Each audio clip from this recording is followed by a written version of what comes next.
Think innovation, think creativity, think intellectual property. Yes, intellectual property protection has almost become sine qua non to motivate creativity and intellectual work.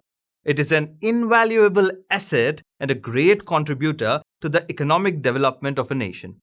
Intellectual property comes in many forms. It may be development of a disruptive technology, or authoring a book, composing a music, or even designing a car. One common aspect in all these activities is the intellectual effort and skills that go into designing the product or the creative piece. Bringing a product from concept to market is easier said than done.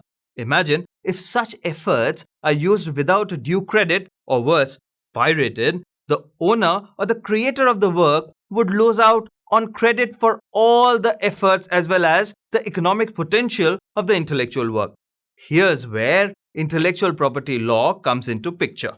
The aim of intellectual property is to bring about a balance between individual rights and public interest. The life cycle of an intellectual property begins with identifying the same. On identifying IP, it's important to assess whether it's worth protecting, because what's worth copying is certainly worth protecting. So, IP identification is then followed by registration of IP. Again, it's not enough to have an IP portfolio. Much depends on how the individual or organization utilizes it or commercially exploits it. And this is IP management. Infringement of IP is another aspect that an IP owner would have to be vigilant about.